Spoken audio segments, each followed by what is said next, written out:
I should have known something was wrong when Michelle started caring about football. For 12 years of marriage, my wife had treated Jake's youth sports like a necessary evil, something to be endured, not celebrated. She'd drop him off at practice with a distracted kiss and return exactly when pickup time ended, scrolling through her phone while other parents cheered from the sidelines. Football was different, though. Suddenly, she was invested.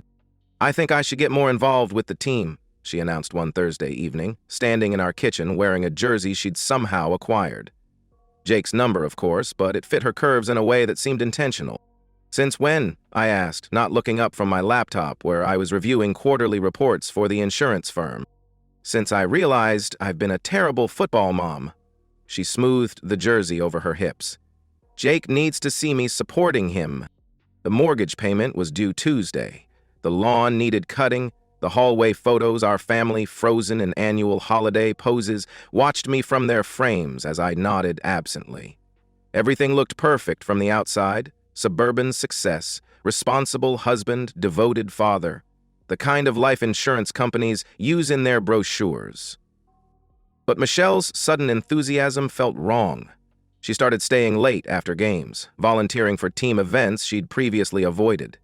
Parent council meetings ran longer than they used to. She bought new clothes, not the practical mom uniforms she'd worn for years, but fitted jeans and tops that showed her figure. "The team needs more parent involvement," she explained when I questioned her schedule.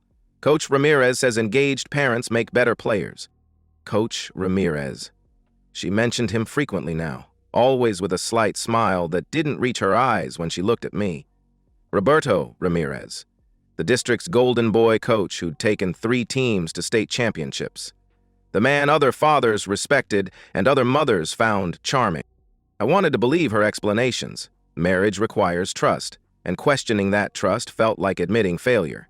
So I rationalized the changes: midlife crisis, empty nest syndrome preparing to strike, newfound maternal guilt. All reasonable explanations for a woman approaching 40 who'd spent years focused on her teaching career. The inconsistencies were small at first. Phone calls that ended abruptly when I entered the room, showers immediately after returning from school events, a sudden interest in fitness that didn't include family gym membership discussions. I told myself these were positive changes, signs of a wife reclaiming her independence. But intuition isn't easily silenced. It whispered during quiet moments, questioned during sleepless nights, and grew louder with each passing week. The woman who'd shared my bed for over a decade was becoming a stranger, and I was helping her maintain the illusion by refusing to acknowledge what my gut already knew. The breaking point came on a Tuesday. Michelle had attended what she called a parent council meeting to discuss fundraising for new equipment. Important stuff, she said, the kind of meeting that required her full attention and might run late. She returned at 11:30 p.m. with grass stains on her white jeans and the smell of men's cologne that wasn't mine lingering in her hair. When I mentioned the stains, she laughed. A sound that didn't match her eyes. "Someone spilled wine at the restaurant afterward," she said, already heading toward the bathroom. We stayed to finish planning the car wash. I stood in our living room, surrounded by the evidence of our shared life, and felt something fundamental shift inside me. The photos on the wall, the mortgage we'd struggled to secure, the careful construction of our suburban dream. None of it protected us from the rot that was spreading through our marriage. That night, listening to Michelle shower away evidence I couldn't name, I made a decision that would change everything. I stopped trying to believe her lies and started paying attention to the truth. The violation of trust works both ways, I discovered. If Michelle could lie to me for months, I could certainly sync our iCloud accounts without asking permission. The technical process was surprisingly simple. We'd shared an Apple ID for years, one of those married couple conveniences that saved money on apps and music. I'd never used it for surveillance, but accessing her deleted texts, call logs, and photo streams took less than 10 minutes on my home computer. Sitting in my office at 6 a.m., coffee growing cold beside my keyboard, I felt like a criminal. The rational part of my brain argued that married couples share everything, that transparency was healthy, that I was protecting our family. The moral part whispered that I'd crossed a line I couldn't uncross. But the evidence was overwhelming. 3 months of deleted text conversations with Coach R. Hundreds of messages that painted a picture of escalating intimacy. Photos taken at times when Michelle claimed to be in faculty meetings or parent conferences. Location data that showed her iPhone in hotel parking lots on nights she'd supposedly been at school events.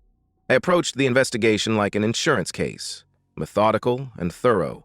Spreadsheets tracking her movements, screenshots organized by date and time, a timeline that revealed the careful construction of her double life. The messages were the worst part. Not just the sexual content, though that was devastating enough, but the casual way she discussed me and Jake. He's so predictable, she'd written about me. Always buried in his work, never notices anything.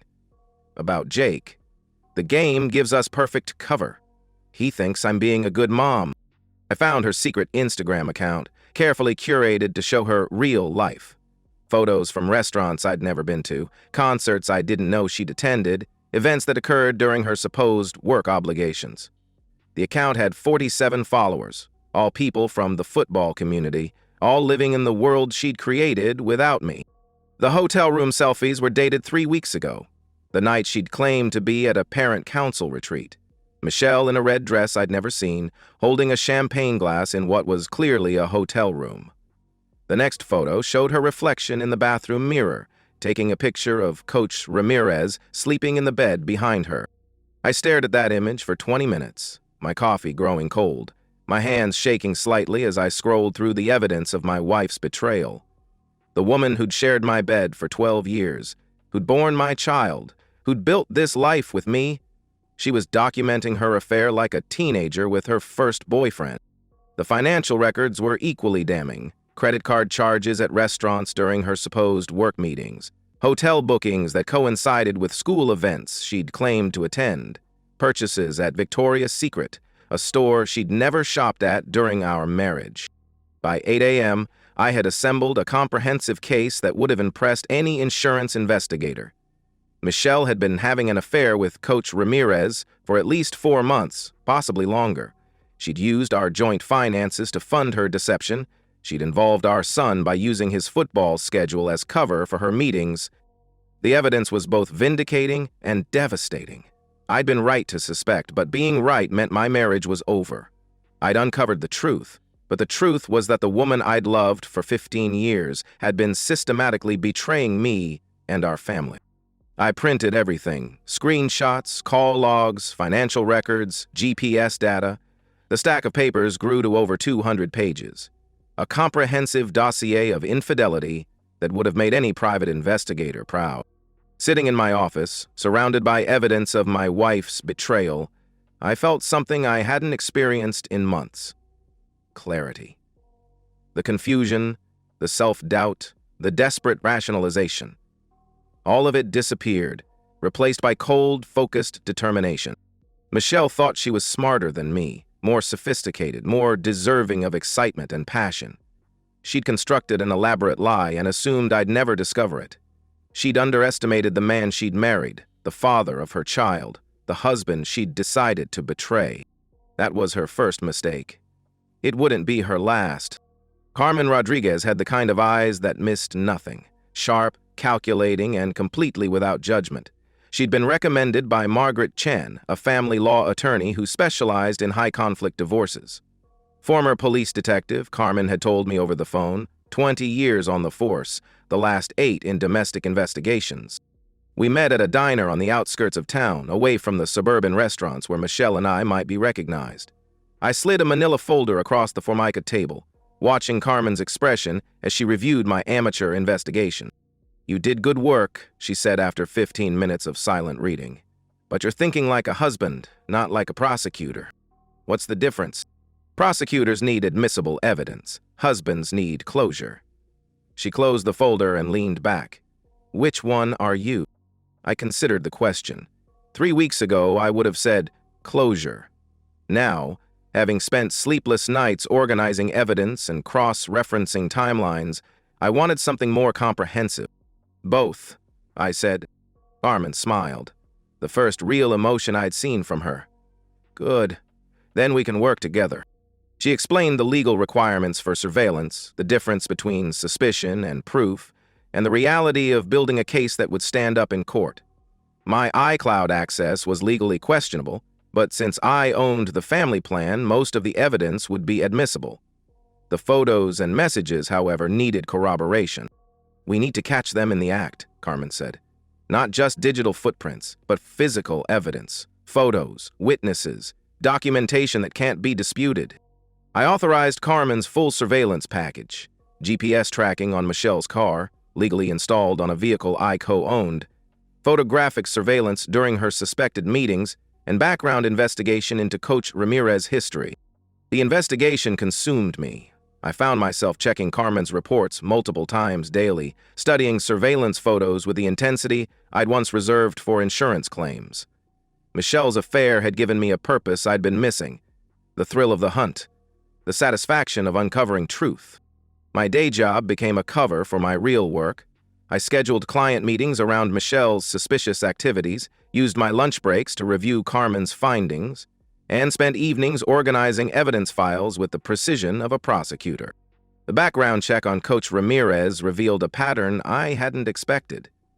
3 different schools over 8 years, each departure coinciding with rumors of inappropriate relationships with parents. Nothing proven, nothing prosecuted, but a clear pattern of behavior that made Michelle's affair part of a larger story. "He's done this before," Carmen reported during our weekly meeting. "Athletic directors protect winning coaches. They transfer problems instead of solving them." The surveillance photos arrived 2 weeks later. Michelle entering the Marriott on Highway 6 at 3:47 p.m. on a Tuesday. Coach Ramirez arriving 16 minutes later. Their intimate embrace in the parking lot. The timestamp showed Michelle was supposed to be in a parent-teacher conference at that exact moment. I studied the photos with clinical detachment, no longer the betrayed husband but the architect of justice. The images were clear, undeniable, and completely devastating to any defense Michelle might offer. But proving the affair wasn't enough anymore. I'd evolved beyond the simple need for evidence. I wanted comprehensive consequences. Not just divorce, but justice for everyone who'd been betrayed by Michelle's choices and enabled by the system that protected Coach Ramirez. Carmen understood without explanation. "You want to burn it all down," she said. "I want them to face the consequences of their choices." She nodded. "Then we need to dig deeper. Affairs are just the beginning. People who lie about one thing usually lie about others." I authorized expanded surveillance, financial investigation, and background checks on the entire network of people who'd enabled Michelle's deception. The cost was significant, but I viewed it as an investment in justice. 3 weeks later, Carmen delivered a report that exceeded my expectations. Coach Ramirez wasn't just a serial cheater. He was under formal investigation by the school board for inappropriate conduct with another family. Michelle wasn't just having an affair, she was actively helping to cover up his pattern of behavior. The revelation transformed my understanding of the situation. Michelle hadn't just betrayed me, she'd compromised our son's safety and enabled a predator. The anger I'd been controlling for months crystallized into something harder and more focused. I held their futures in my hands now, and I intended to use that power wisely. Ramirez wasn't just my wife's lover, he was a predator with a system. Carmen's expanded investigation revealed a pattern spanning 3 school districts and 8 years. Inappropriate relationships with team parents. Complaints filed and quietly resolved. Transfers orchestrated to avoid prosecution. The man had turned youth athletics into his personal hunting ground. I spent my lunch breaks infiltrating parent social media groups, carefully gathering intelligence about other families' experiences. The stories were eerily similar: sudden interest in team activities from previously uninvolved mothers, late-night strategy sessions, and team events that seemed designed to create intimate opportunities. "Lisa Martinez thinks something's not right about Coach R," one parent had posted in a private Facebook group 6 months ago. "Her mom instincts are going crazy." The post had generated 17 comments, mostly defensive of the coach's character and winning record. But buried in the thread was a pattern of subtle warnings from other mothers, coded language about keeping an eye on things and trusting your instincts. Michelle had been active in shutting down these discussions. I found her comments defending Ramirez's character, minimizing other parents' concerns, and actively discrediting mothers who voiced suspicions. She'd been protecting him, using her credibility as a teacher to silence other parents' warnings. The school district had files on Ramirez. Carmen's contacts in the administrative office confirmed it. 3 formal complaints over 5 years, all resolved through counseling and professional development. The winning seasons made him untouchable, and the complaints were treated as jealous gossip rather than legitimate concerns. I learned that Jake had witnessed some of Ramirez's inappropriate behavior. During a carefully casual conversation about football, my son mentioned seeing the coach talking privately with certain moms after games, including his own mother. The revelation made me physically ill. Michelle's affair had contaminated our son's environment. Coach R has special meetings with some parents, Jake said while we threw football in the backyard. Mom says it's about strategy, but they seem more like dates. My 12-year-old son had better instincts than I'd given him credit for. He'd noticed the inappropriate nature of his mother's relationship with his coach, but he'd been told it was normal, acceptable, part of being a team family. The financial investigation revealed another layer of Michelle's complicity. She'd used our joint credit card to pay for team parties at restaurants where Ramirez entertained select parents. She'd funded hotel rooms for team planning retreats that only certain families attended. Our money had subsidized the network that enabled her affair. But the most damaging discovery was Michelle's professional vulnerability. As a public school teacher, she'd signed a morality clause in her employment contract, a provision that allowed termination for conduct that reflected poorly on the school district. Having an affair with a coach, while using school resources to facilitate the relationship, was a clear violation. Carmen's contact in the district office confirmed that Ramirez was already under formal investigation for misconduct with the Peterson family. Their complaint had triggered a board review that was still pending, held up by his attorney's stalling tactics and the district's reluctance to lose their star coach. Your evidence could be the final piece, Carmen reported. They need a pattern to make termination stick. Right now, they have 1 complaint.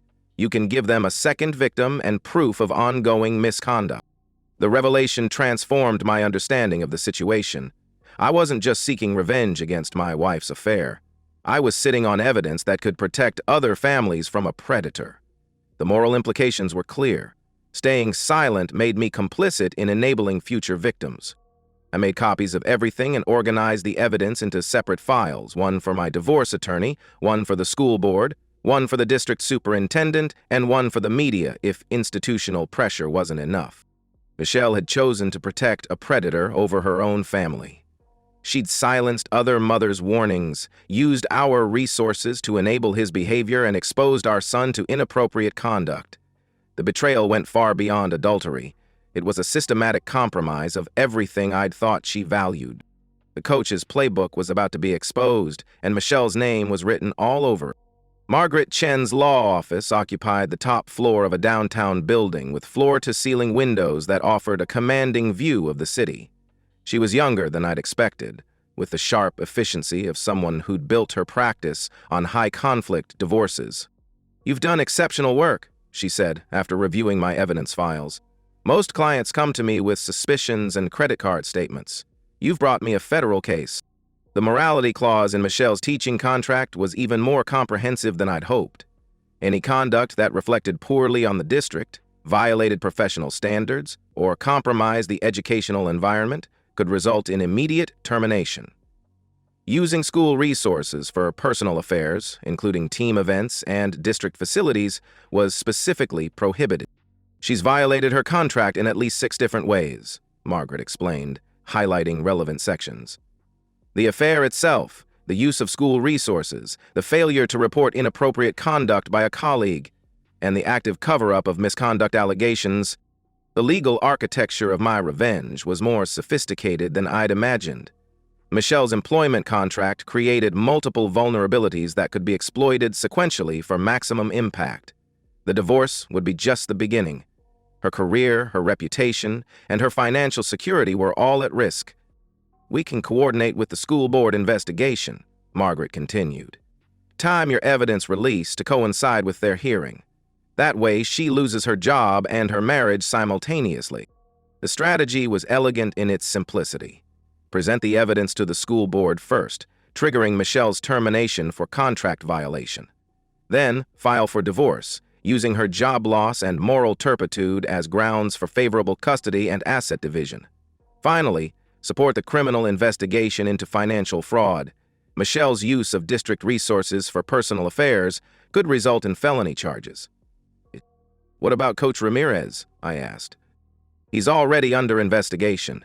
Your evidence will end his career and likely result in criminal charges. The district is going to want to settle quickly to avoid liability for enabling his behavior." Margaret explained the timeline for maximum impact. The school board hearing was scheduled for the following month. If we presented evidence 2 weeks before the hearing, Michelle would have no time to mount a defense or negotiate a resignation. The public nature of the termination would make her unemployable in education, her chosen career. "He'll lose her teaching license," Margaret said. "That's not just a job. That's her entire professional identity." The financial implications were equally devastating. Michelle's salary represented 60% of our household income. Her teacher's retirement account, built over 15 years of public service, would be vulnerable in the divorce proceedings. The potential criminal charges could result in restitution payments and legal fees that would consume any remaining assets. "What about custody?" I asked. "Her conduct demonstrates poor judgment and moral fitness. The affair itself isn't disqualifying, but the pattern of deception, the compromising of your son's educational environment, and the enabling of predatory behavior create a compelling case for primary custody." I signed the retainer agreement and authorized Margaret to begin formal proceedings. The legal machinery was now in motion, and Michelle had no idea what was coming. That evening, I sat in my office reviewing the evidence files one final time. Screenshots of her text messages, surveillance photos, financial records, and employment documents. A comprehensive case that would destroy her career, her marriage, and her reputation. The woman who'd shared my bed for 12 years had systematically betrayed our family and enabled a predator. She'd assumed I was too weak, too trusting, too focused on my own work to notice her deception. She'd underestimated the man she'd married and the father she'd chosen to betray. Tomorrow, I would begin the process of delivering justice. Not just for myself, but for every family that had been victimized by the system Michelle had helped protect. The morality clause she'd signed would become the instrument of her destruction. She'd made her choices. Now she would face the consequences. The school board meeting was scheduled for 7 p.m. on a Tuesday, but I began my campaign at 8 a.m. that morning. First call, District Superintendent Dr. Patricia Walsh. I'd met her at several school events over the years, a capable administrator who'd built her reputation on maintaining district standards. Her assistant tried to schedule a meeting for the following week, but I made it clear that the information I possessed required immediate attention. "I have evidence of ongoing misconduct by Coach Ramirez and active cover-up by one of your teachers," I told her directly. "Evidence that could expose the district to significant liability if not addressed immediately." Dr. Walsh agreed to see me at noon. Second call, Board President Jennifer Morrison. Mother of 3, former teacher herself, someone who'd built her political career on protecting children and maintaining educational standards. I requested a private meeting before the evening's public session. Third call, Carmen Rodriguez. "Execute the media strategy," I told her. "Full documentation to the Tribune, the Herald, and Channel 7. Embargo until tomorrow morning, but make sure they understand the scope of the story." By 10 a.m., I was sitting in Dr. Walsh's office, sliding a comprehensive evidence packet across her desk. Her expression changed as she reviewed the surveillance photos, text messages, and financial records. "How long have you known about this?" she asked. "I've been investigating for 6 weeks. The affair has been ongoing for at least 4 months." She continued reading, her face growing more serious with each page. "Mrs. Williams used district resources to facilitate this relationship?" Teen events, school facilities, and district credit cards, all documented in the financial records. Dr. Walsh set down the file and looked at me directly. "What do you want?" "Justice. For my family, for the other families who've been victimized, and for the students who deserve better than this." She nodded slowly. The board will need to review this evidence. Both employees will be suspended, pending investigation. Coach Ramirez is already under investigation for the Peterson complaint. This evidence establishes a pattern of predatory behavior that the district failed to address. Dr. Walsh's expression hardened. She understood the liability implications immediately. We'll need to contact our legal counsel. At 2 p.m., I met with Board President Morrison at her insurance office. She'd already spoken with Dr. Walsh and reviewed the evidence summary. This is devastating, she said, not just for the individuals involved, but for the district's reputation. The district enabled this behavior, I replied. Coach Ramirez has been transferred between schools to avoid dealing with complaints. That's a policy decision, not an oversight. Morrison nodded grimly. The board takes these allegations seriously. We'll be voting on employment termination tonight. The 7 p.m. board meeting was standing room only, packed with parents who'd heard rumors about the emergency session. Michelle sat in the front row, still unaware of the storm that was about to break. Coach Ramirez was noticeably absent. His attorney had advised him not to attend. Board President Morrison called the meeting to order and immediately moved to executive session. The public was excluded while the board reviewed evidence and testimony. I was called in as a witness, presenting my findings to the 5-member board with the clinical precision of an insurance investigator. The questions were direct and professional. Had I witnessed inappropriate conduct? Yes. Did I have evidence of policy violations? Yes. Had I attempted to resolve the matter through normal channels? No. The evidence showed the district had previously failed to address similar complaints. After 90 minutes of testimony, the board returned to public session. Morrison's announcement was brief and devastating. The board has voted to terminate the employment of Coach Roberto Ramirez and suspend Mrs. Michelle Williams pending further investigation. Both employees violated district policy regarding professional conduct and appropriate use of district resources. The room erupted. Parents shouted questions, demanded explanations, and argued about the evidence.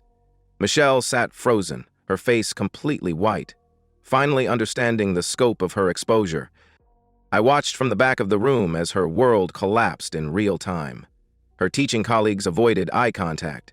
Other parents whispered and stared. The carefully constructed image of the devoted teacher and supportive football mom crumbled in front of the entire community. The local news crews were waiting in the parking lot, alerted by Carmen's strategic leaks.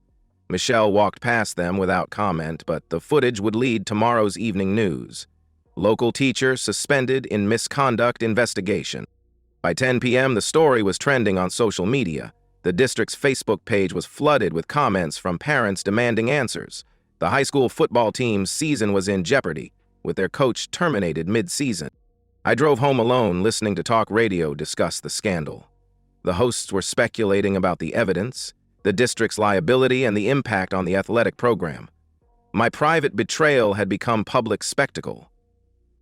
Michelle's car wasn't in the driveway when I arrived. She was probably at her sister's house or maybe a hotel, trying to process the complete destruction of her professional life. Tomorrow, she would face the additional consequences: divorce papers, custody challenges, and potential criminal charges. I sat in my living room, surrounded by the evidence of our shared life, and felt the complex satisfaction of justice delivered. The woman who'd betrayed our family had faced the consequences of her choices. The predator who'd exploited his position had been removed from power. The system that had enabled their behavior had been exposed. But victory felt different than I'd expected. The house was quiet, too quiet, and I found myself wondering if destroying Michelle's life had been worth the cost of destroying our family's normalcy. Outside, the suburban street looked the same as always, but inside our home, everything had changed forever. 6 months later, I was reading the morning paper when Jake asked if he could call his mother. "She's picking you up at noon," I reminded him, not looking up from the sports section. Michelle had supervised visitation now, every other weekend, Wednesday dinners, and alternating holidays. The custody arrangement had been finalized 3 months ago, along with the divorce decree that left her with minimal assets and no claim to the house. "I know," Jake said, pouring cereal into his bowl. "I just wanted to tell her about the scholarship application." My son had adapted to our new reality better than I'd expected. The scandal had followed him to his new school, but he'd made friends and earned a spot on the freshman football team. His grades had actually improved since the divorce. Less chaos at home, more structured routines, and the absence of his mother's constant stress. Michelle was teaching at St. Catherine's now, a private school that paid half her previous salary and offered no benefits. Her rental room was in a converted basement across town, furnished with whatever she'd managed to salvage from her marriage. Coach Ramirez had faced more severe consequences. The criminal investigation had resulted in fraud charges for his use of district resources, and the civil lawsuit from the Peterson family had been settled for an undisclosed amount. He worked at Home Depot now, coaching youth leagues under court supervision. His wife had divorced him and moved to Colorado with their children. I'd received updates on the broader fallout through Carmen's network. 3 other families had come forward with complaints against Ramirez, and the district had settled all civil claims for a total of $2,300,000, 0 cents. 2 board members had resigned, and Dr. Walsh had taken early retirement. The football program had been placed under external oversight. My own life had found a different rhythm. The house felt larger without Michelle's presence, but also cleaner, more organized. I'd hired a cleaning service and learned to cook more than the basic meals that had sustained me during the investigation. The mortgage payments were manageable on my single income, and I'd opened a college fund for Jake with Michelle's share of our retirement accounts. Dating had been tentative at first. Who wants to be involved with a man whose revenge had made local news? But I'd met Sarah at a client conference, and she'd been intrigued rather than intimidated by my story. A divorce attorney herself, she understood the complexity of marital betrayal and the satisfaction of well-executed justice. "You protected your son," she'd said during our 3rd dinner together. "That's what good fathers do." The community had largely moved on from the scandal. New controversies had replaced our drama in the local news cycle. The high school had hired a new coach, and the football team was having a successful season. Most parents had forgotten the details of Michelle's affair and focused on their own family's immediate concerns. But I hadn't forgotten. I kept copies of all the evidence in my office safe, along with the legal documents that had formalized Michelle's destruction, not out of continued anger, but as a reminder of what happens when trust is systematically violated. Jake's scholarship application was for academic achievement, not athletics. He'd decided he wanted to study engineering, possibly insurance actuarial science. "I want to investigate things like you did," he'd told me. "Figure out the truth when people are lying." The irony wasn't lost on me. My son had learned more about investigation techniques during his parents' divorce than most adults learn in a lifetime. He'd watched me methodically gather evidence, present a case, and execute a plan that destroyed his mother's life. The lessons about consequences and justice had been visceral and permanent. At noon, Michelle arrived to pick up Jake for their weekend visit. She looked older, thinner, and defeated in a way that money couldn't fix.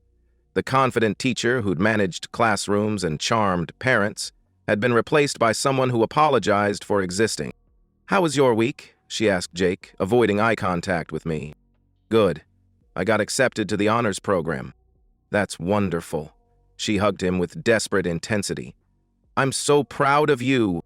I watched them drive away in her used Honda. The reliable car had been one of her few assets that survived the divorce. She'd take him to lunch at McDonald's, then to a movie she couldn't really afford. They'd spend 2 days trying to recreate normalcy in her tiny apartment, pretending that everything was going to be okay. The truth was more complicated. Michelle would never recover from the professional destruction, never regain the respect she'd lost, never rebuild the life she'd systematically destroyed. But she was still Jake's mother, still the woman who'd raised him for 12 years before everything went wrong. I'd achieved everything I'd wanted: comprehensive justice, primary custody, financial security, and the satisfaction of consequences delivered. The woman who'd betrayed our family had lost everything that mattered to her. The predator who'd exploited his position had been removed from power. The system that had enabled their behavior had been reformed. But sitting in my quiet house, I wondered if victory had been worth the cost. I'd protected my son and punished my wife's betrayal, but I'd also taught him that love could become hatred, that marriage could become warfare, and that the people you trust most were capable of the deepest betrayal. The suburban street looked the same as always. The mortgage was paid, the lawn was maintained, and the family photos still lined the hallway.